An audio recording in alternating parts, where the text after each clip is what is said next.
성도 여러분 안녕하셨습니까? 네, 행복하고 기쁜 안식일입니다. 오늘 우리 찬양대의 찬양을 듣고 마음이 하늘로 이렇게 올라가는 아주 큰 감동을 받았습니다. 제목이 너무 감동적이지 않습니까? In His Love. 우리가 다 어디에 있어요?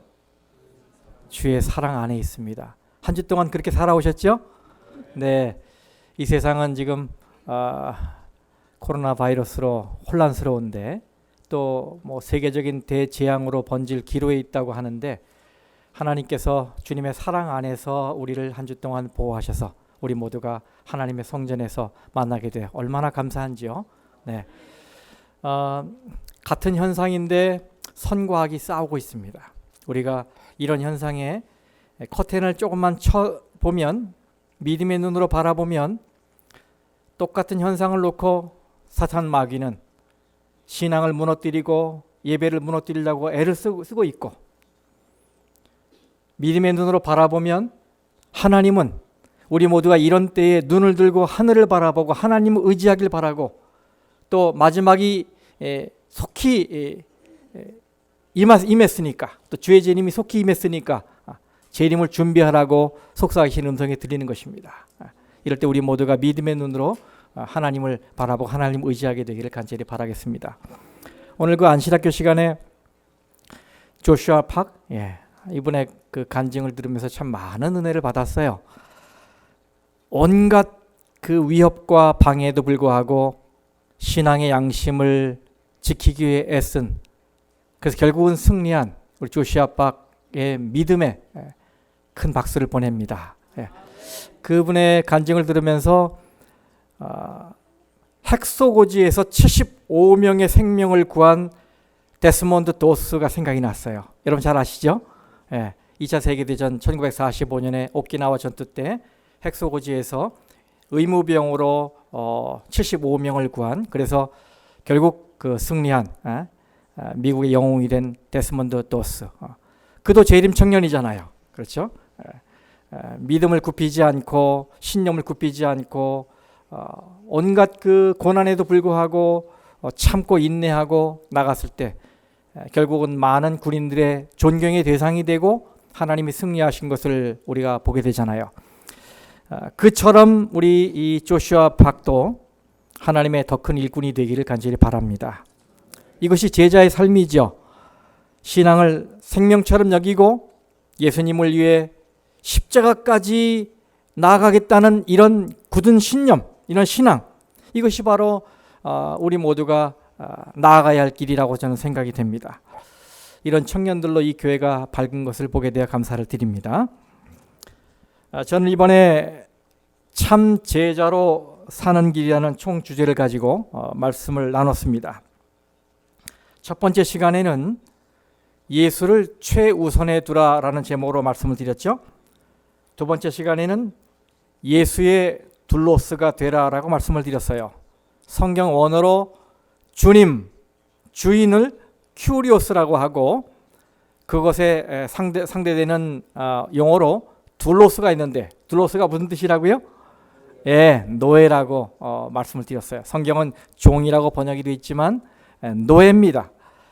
마태복음 7장에서 예수님께서 마지막 날 주여 주여라고 외친 수많은 그리스도인들에게 내가 너희를 도무지 알지 못하니 내게서 떠나가라 라는 냉정한 선언을 하시는데, 그 이유는 그들이 말로는 큐리오스 주여 주여라고 외치지만 그들의 생활은 주의 뜻을 저버리고 자기 뜻을 쫓고 살았기 때문이라고 말씀하고 있어요.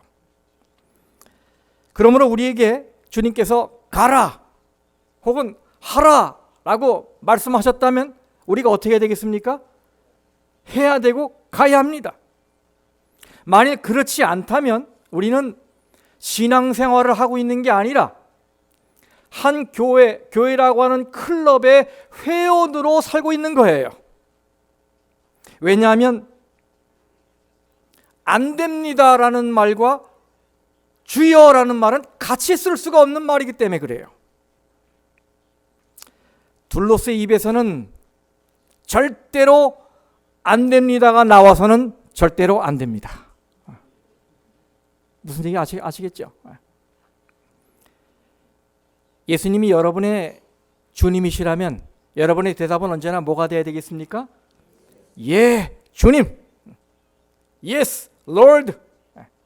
Curious. 이렇게 돼야 돼요. 어제는 자기를 비우라라는 제목으로 말씀을 드렸습니다. 신앙생활하면서 우리가 얼마나 주객이 전도되는 그런 실수를 범하는지 모르겠어요. 주인과 종의 위치가 바뀌는 것이지요. 어느 자리에서나 나는 살아나고 주님은 밀쳐내는, 주님은 뒷전인 그런 상황이 얼마나 많은지 몰라요. 여러분, 훈련소에 가면 교관이 한 훈련병을 지목해서 기준 이렇게 얘기합니다. 그러면 그 훈련병이 기준 그래요. 그러면 다른 모든 훈련병이 그 기준을 중심으로 줄을 쫙 맞춥니다. 하나님은 예수 그리스도를 우리의 삶의 기준으로 주셨어요. 그런데도 우리는 여전히 내가 중심이 돼야 되고 내가 기준이 돼서 줄을 맞추려고 합니다. 그러니까 줄이 흐트러지지요. 그러니까 삶이 흐트러지지요. 삶이 흐트러지는 이유가 뭡니까? 바로 기준 대신 예수님을 기준으로 쓰지 않았기 때문에 그런 것이죠. 이렇게 나를 비우고 예수님을 중심에 놓고 그 중심으로 움직여야 삶의 성공이 있는 것입니다. 오늘은 서로 사랑하라라는 제목의 말씀을 드리겠습니다. USC 대학에서 48년이란 긴 세월 동안 철학을 가르쳤던 달라스 윌라드 박사가 The Great Omission이라는 책을 썼습니다. 저는 이 타이틀이 의미가 있다고 생각이 됩니다. 예수님이 하늘로 승천하시기 전에 제자들에게 남기신 지상 명령을 영어로 The Great Commission이라고 말합니다. 마태복음 28장 19절이죠. 모든 민족으로 제자를 삼으라. 이거 예수님의 명령이에요. 그런데 그 커미션에서 앞에 C가 빠지고 뭐가 됐어요? 오미션이 됐어요. 이 오미션이라는 말은 생략, 누락 이런 말이잖아요. 그가 왜 이런 제목을 붙였는가 하면 요즘 교회들이 하나님의 명령에 따라 영혼들을 제자로 만들어야 하는데 이름뿐인 교인들, 허약한 교인들이 양산되고 있기 때문이라고 말하고 있어요. 그래서 이 책의 저자는 우리가 핵심이 빠진 또 본질이 누락된 신앙을 하고 있다고 고발하고 있는 것입니다. 저는 이 박사님의 의견에 동의를 해요. 그래서 이런 기회, 이 사경회라는 이런 기회를 통해서라도 우리 모든 사랑하는 성도들이 기왕의 신앙생활하는 것, 그냥 교인으로 남지 말고 예수님을 따라 희생하는 자리, 헌신하는 자리로 나아가기를 바라면서 말씀을 전하고 있습니다. 사랑하는 성도 여러분, 이제부터 예수님의 참 제자로 살아가지 않으시겠습니까? 네. 이런 이야기가 있어요. 제가 이것을 그대로 읽어드리겠습니다. 70이 넘은 노 부부가 성격 차이를 이유로 황혼 이혼을 했습니다. 이혼 수속을 마치고 마지막 저녁 식사를 하자며 식당으로 갔습니다. 통닭을 주문했습니다. 주문한 음식이 나오자마자 할아버지는 날개를 찢어서 할머니에게 권했습니다. 그 순간 할머니는 기분이 아주 상한 표정으로 마구 화를 내며 말했습니다. 지난 30년간을 당신은 늘 그래왔어. 항상 자기 중심적으로만 생각하다니 이혼하는 날까지도 그러다니. 난 다리 부위를 좋아한단 말이야. 내가 어떤 부위를 좋아하는지 한 번도 물어본 적이 없어. 당신은 자기 중심적이고 이기적인 인간. 아내의 이야기를 듣고 있던 할아버지가 억울한 표정으로 말했습니다. 날개 부위는 내가 제일 좋아하는 부위야. 내가 먹고 싶은 부위를 30년간 꾹 참고 항상 당신에게 먼저 건넨 거였어. 그런데 어떻게 그렇게 말할 수 있어? 이혼하는 날까지. 결국 서로에게 마음이 상한 노부부는 그렇게 식사를 하지 못하고 그 자리를 일어나 각자의 집으로 가버렸습니다. 집에 도착한 할아버지는 자꾸 할머니 말이 생각이 났습니다. 정말 나는 한 번도 아내에게 무엇을 좋아하는지, 무엇을 먹고 싶은지 물어본 적이 없었구나. 그저 내가 좋아하는 것을 먹고 내가 좋아하는 것을 주면 좋아하겠지라고만 생각했구나. 내가 먹고 싶은 것을 주었는데 시큰둥한 아내에게 섭섭한 마음이 들었지만 돌아보니 내가 잘못한 일이었던 것 같아. 아무래도 내가 먼저 사과해야겠다. 마음 먹고 할아버지는 할머니에게 전화를 걸었습니다. 핸드폰에 찍힌 번호를 본 할머니는 아직 화가 풀리지 않아 전화를 받지 않았습니다.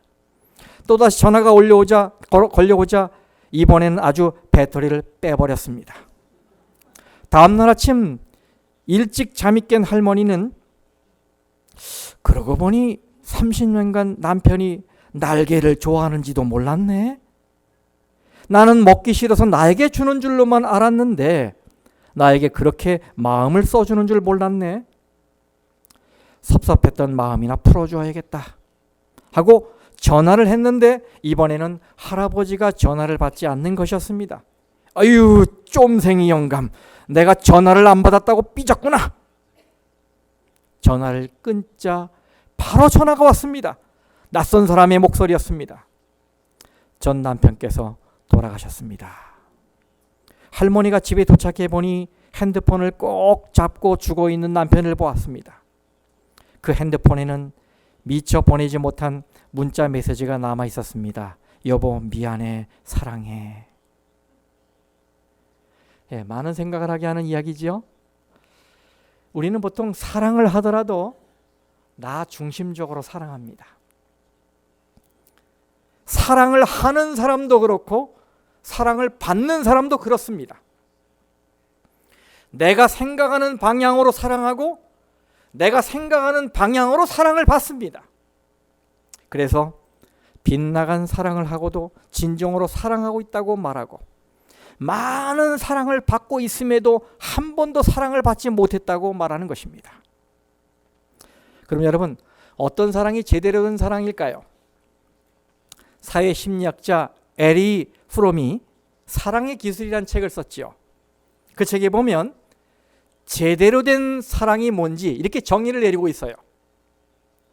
아낌없이 주고 관심을 갖고 그에 대해 책임을 느끼고 그의 선택과 생각을 존중하고 그가 원하는 것을 알 뿐만 아니라 그를 깊고 전인적으로 이해하며 수용하는 것이다. 이래야 진정한 사랑이라는 거예요. 이런 관점에서 볼 때 예수님의 이 말씀은 참 의미가 있습니다. 이 말씀을 다 함께 읽어보겠습니다. 요한복음 13장 34절 35절 시작. 새 계명을 너희에게 주노니 서로 사랑하라. 내가 너희를 사랑한 것 같이 너희도 서로 사랑하라. 너희가 서로 사랑하면 이로써 모든 사람이 너희가 내 제자인 줄 알리라. 아멘. 예수님께서 십자가를 지시기 전 그 목요일 밤에 제자들과 함께 성만찬을 나누시고 발을 씻기시고 그 자리에서 하신 말씀이에요. 가룟 유다는 이미 예수님을 팔기 위해 나갔습니다. 이때 예수님은 가슴이 아프신 마음으로 남아있는 11명의 제자를 향해서 이 말씀을 하신 거예요. 새 계명을 너희에게 주노니 서로 사랑하라. 여러분, 왜 서로 사랑하라는 이 말씀을 새 계명이라고 하셨을까요? 이전에는 그런 말씀이 없었기 때문입니까?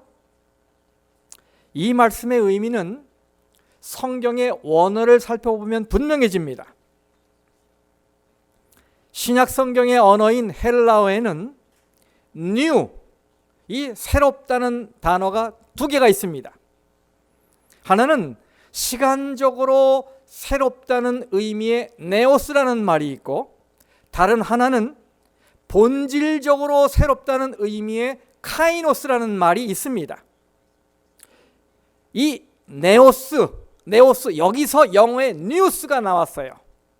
시간적으로 처음 등장할 때 새롭다 이런 말입니다. 카이노스는 이전에도 있었지만 그 의미를 다시 강조하려고 할 때 쓰는 말입니다. 그럼 여러분, 새 계명을 너희에게 주노니 서로 사랑하라 할 때 그 새 뉴는 어떤 말이 쓰여 있을까요? 성경 박사들이시네. 카이노스입니다.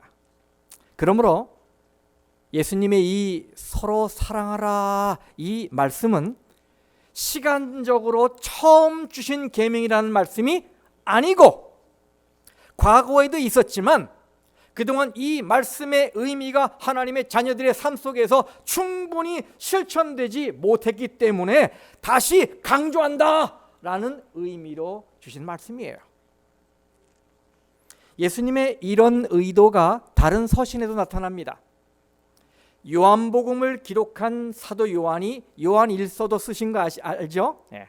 요한일서 2장 7절 8절 말씀 다 함께 합심해서 읽겠습니다. 시작.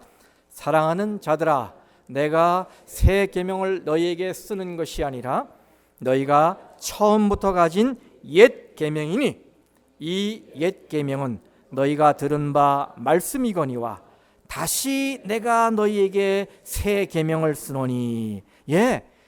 이제껏 수도 없이 들어온 말씀이지만 아직까지 제대로 실천하지 못했기 때문에 다시 한번 그 말씀의 정신을 회복하고 강조해서 이제 제대로 실천해라 라고 말씀하는 그런 의미로 서로 사랑하라 라고 말씀하신 것입니다. 그러면서 이렇게 말씀하셨어요. 요한복음 13장 34절 35절. 너희가 서로 사랑하면 이로써 모든 사람이 너희가 나의 뭐인 줄 알리라? 제자인 줄 알리라. 여러분, 우리가 예수님의 제자인 것을 사람들에게 알릴 수 있는 방법은 참 많습니다. 티셔츠에 God loves you, 하나님은 당신을 사랑합니다, 이런 걸 써붙이고 다녀도 저 사람 교회 다니는 사람이구나, 사람들이 알게 돼요. 안식일에 옷을 잘 차려입고 성경 참여 들고 교회 가는 모습으로도 사람들에게 저분은 교인이구나 이렇게 알릴 수 있어요. 식당에 가서 음식을 주문하는데 저 해물도 빼주시고요, 돼지고기도 빼주세요, 이렇게 주문할 때도 좀 특별하다는 걸 알릴 수가 있어요. 이런 것들은 우리가 뭔가 특별한 교인이라는 냄새를 풍기는 것들입니다. 그런데 오늘 예수님께서 우리가 예수님의 제자인 것을 사람들에게 알리는 방법으로 뭐 하라고요? 서로 사랑하라 라고 말씀하시는 것입니다. 예수님은 이렇게 말씀하지 않으셨어요. 너희가 교회에서 열심히 봉사하면 내 제자인 줄 알리라 말씀하지 않으셨어요. 너희가 사회봉사를 열심히 하면 내 제자인 줄 알리라 말씀하지 않으셨어요. 너희가 장사를 할 때 정직하게 장사하면 사람들이 너희가 내 제자인 줄 알리라 말씀하지 않으셨어요. 사람들 앞에서 전도지를 나눠주면 내 제자인 줄 알리라, 뉴스타트 건강생활을 잘하면 내 제자인 줄 알리라, 여러분 이런 말씀을 하지 않으셨습니다. 물론 이런 것들은 어느 것 하나 소홀히 할 수 없는 중요한 신앙 행위들이지요. 하지만 예수님이 강조한 것은 이것입니다. 너희가 서로 사랑하면, 너희가 서로 사랑하면 이로써 모든 사람이 너희가 내 제자인 줄 알리라. 우리가 서로 진심 어린 사랑을 나눌 때 비로소 예수님의 제자로 인정되는 것입니다.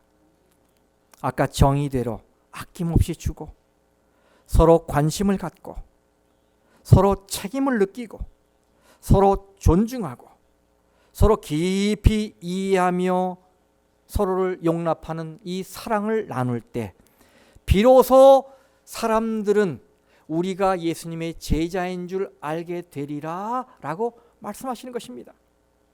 예수님은 마태복음 7장 20절에 그들의 뭐로? 열매로 그들을 알리라라고 말씀하셨어요. 갈라디아 5장 22절에는 오직 성령의 열매는 뭐라고요? 사랑! 사랑이라고 말씀하셨어요. 사랑은 열매예요. 그럼 여러분, 은사는 뭡니까? 은사, gift, 은사는 뭐예요? 이거를 크리스마스 트리로 한번 예를 들어 보겠습니다. 은사는 크리스마스 트리를 딱 만들어 놓고 크리스마스 트리를 장식하는 이런 것들이에요. 여러분 뭘로 장식합니까? 간혹 뭐 시계를 걸어 놓을 수도 있고 예쁜 장갑을 걸어 놓을 수도 있고 넥타이를 걸어 놓을 수도 있지요. 그런 것들이 장식인데 그런 것들은 그 나무가 어떤 나무인지를 보여주는 건 아니에요. 그 나무에 대해 말해주는 건 뭐밖에 없어요? 열매밖에 없어요. 열매. 나무가 자기 몸에 데코레이션이 없는 것에 대해서는 변명할 여지가 있습니다. 하지만 열매 맺지 못하는 것에 대해서는 변명할 여지가 없는 겁니다. 마찬가지로 하나님 우리 각자에게 은사를 주셨어요. 어떤 분들은 말을 잘하는 은사, 어떤 분들은 찬양을 잘하는 은사, 어떤 분들은 남을 잘 웃기는 은사, 어떤 분들은 충성스러워서 새벽이고 밤이고 비가 오고 눈이 와도 언제나 그 자리에 앉아있는 은사, 이게 다 은사들이에요. 그런데 그것은 내가 바른 신앙을 가진 자라는 것을 말해주는 것은 아닙니다. 예수님의 말씀에 의하면 내가 바른 신앙을 가졌는지를 알 수 있는 것은 뭐냐? 바로 우리의 마음속에 뜨거운 사랑이 있느냐 없느냐 이거예요. 노래를 잘못하는 것, 말을 잘못하는 것, 남 앞에서 수줍음을 너무 타는 것, 이런 건 다 변명의 여지가 있습니다. 하지만 그리스도인으로서 가슴에 사랑을 품지 못하는 것에는 변명의 여지가 없는 것입니다. 왜냐하면 우리가 성령으로 충만해 있다면 누가 말려도 성령의 열매인 사랑이 주렁주렁 맺힐 것이기 때문이에요. 우리는 자주 성령을 달라고 기도합니다. 주여 우리에게 성령을 부어주옵소서. 그런데 이렇게 기도하면서 우리가 갖는 이 이미지는 사도행전 2장에서 초대교회에 오순절 성령이 임하여 사람들이 역동적으로 복음을 전하는 이런 모습을 그립니다. 다이너마이트 같은 폭발적인 하늘의 능력을 머릿속에 그리면서 주여 성령을 부어주옵소서라고 말을 해요. 그런데 만일 우리가 갈라디아 5장 22절에 이 오직 성령의 열매는 사랑이라는 이 말씀을 바라보면서 성령을 부어달라고 기도했다면 우리의 신앙이 얼마나 달라졌을까요? 우리의 교회가 얼마나 달라졌을까요? 자, 예수님께서 우리에게 어떻게 사랑하라고 하셨어요? 내가 너희를 사랑한 것 같이 사랑하라 하셨어요. 예수님은 서로 사랑의 모델로 당신 자신을 소개하셨어요. 그러면 어떤 사랑을 본받으란 말입니까? 예수님에게서. 제가 두 가지만 말씀드리겠습니다. 예수님은 먼저 사랑하셨습니다. 요한일서 4장 19절입니다. 우리가 사랑함은 그가 먼저 우리를 사랑하셨습니다. 먼저 사랑이 제자됨의 증거예요. 먼저 사랑. 기다리지 말고 먼저 살펴주고, 먼저 존중하고, 먼저 축복하고, 먼저 악수해주고, 먼저 기도해주고, 먼저 용서해주는 것, 이것이 내가 너희를 사랑한 것 같이 사랑하는 것입니다. 성도 여러분, 이제부터 여러분 먼저 사랑하시기 바랍니다. 먼저 교우들에게 먼저 다가가서 사랑을 표현해 보세요. 저 사람 원수 같아갖고 꼴 보기도 싫어, 이런 분들 있잖아요. 그렇죠? 있죠? 없습니까? 그런 분들이 있으면 먼저 가세요. 그게 내가 너희를 사랑한 것 같이 서로 사랑하라는 말씀을 실천하는 거예요. 그게 바로 제자됨의 증거라는 거예요, 여러분. 그런데 원수까지도 사랑하라고 예수님 말씀하셨는데 이게 쉽습니까? 아이고 주님, 다른 건 다 하겠는데 그건 정말 못하겠습니다. 어떻게 원수를 사랑합니까? 원수를. 쉽지 않지요. 그런데 여러분, 우리도 원수였다는 걸 아십니까? 로마서 5장 10절에 우리가 원수 되었을 때에 그의 아들의 죽으심으로 말미암아 하나님과 화목하게 되었다고 말하고 있어요. 원수였는데 하나님이 먼저 손을 내미셔서 우리를 구원하셨어요. 그렇죠? 그러므로 먼저 사랑하는 것, 이것이 예수님의 본을 따라 참 제자로 사는 길임을 믿으시고 실천하시길 간절히 바랍니다. 두 번째, 어떻게 사랑하세요? 끝까지 사랑하십니다. 요한복음 13장 1절, 세상에 있는 자기 사람들을 사랑하시되 끝까지 사랑하시니라. 아멘. 솔직히 우리는 예수님처럼 끝까지 사랑하기가 쉽지 않습니다. 부부지간에도 그렇고 교우간에도 그래요. 왜냐하면 우리는 우리의 사랑은 지극히 감정적이기 때문에 그래요. 기분에 따라 사랑하기도 하고 미워하기도 하고, 이 날씨가 조금 변해도 좋았다가 싫었다가, 그렇죠? 상대의 반응에 따라 또 바뀌어요. 내가 사랑을 했는데 상대가 잘 안 받아주면 또 미워해. 그죠? 이게 우리의 사랑의 특징이에요. 그런데 예수님의 사랑은 감정적이 아니라 의지적이고, 이기적이 아니라 자기 희생적이죠. 그렇죠? 그래서 예수님은 우리 모두가 당신이 우리를 사랑하신 것처럼 그렇게 사랑하기를 바라세요. 예수님은 모르는 자를 사랑하셨고 대가 없이 사랑하셨어요. 감정이 허락하지 않아서 도저히 사랑할 수 없고 사랑하고 싶은 마음이 안 들더라도 사랑하라라고 우리 주님이 원하세요. 그러면서 그것이 불가능하지 않도록 우리 옆에 누굴 두셨어요?